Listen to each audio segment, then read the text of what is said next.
Hey, babe, Yeah? you were asking me a question about USB earlier when you were shopping. Yes. What was it? About USB. Yeah.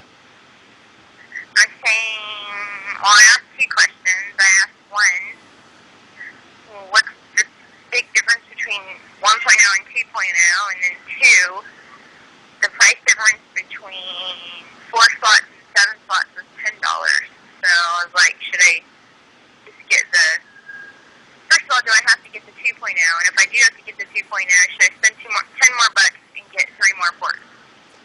Well, you don't have to get the 2.0, but you always should because that's going to allow you to connect high-speed devices to that hub and get the full speed out of those devices.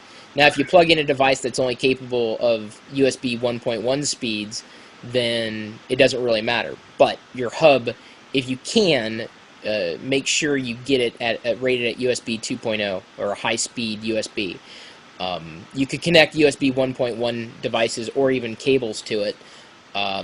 You also have to keep in mind that at some point in the near future, USB 3.0 is going to be out. I don't know how long that's going to be, but pretty soon 2.0 will be old and 3.0 will be new. But for now, it's USB 2.0.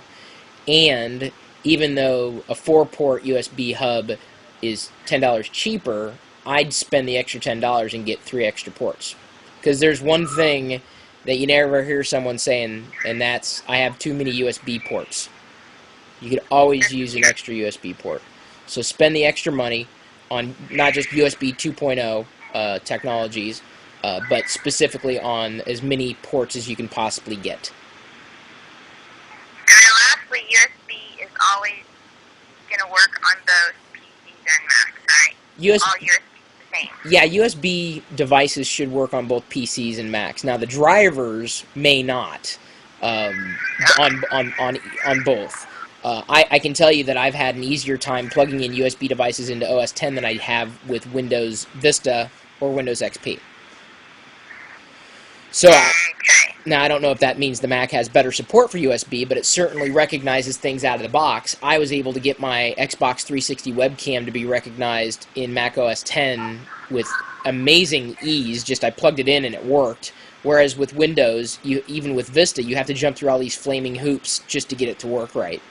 It's just kind of odd since it's Microsoft's webcam and they really didn't make it as plug and play as it should have been with Windows.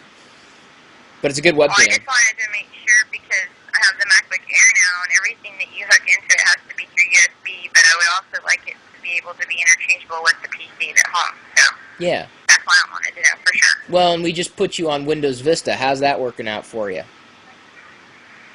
I don't want to talk about it. It's been so bad I had ice cream for dinner. We'll just say that. It was so bad you had ice cream for dinner?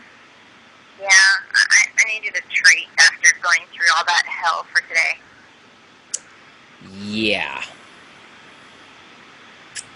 Well, I've said it before, I'll say it again. We are a multi-platform household. We play with all sorts of software and hardware.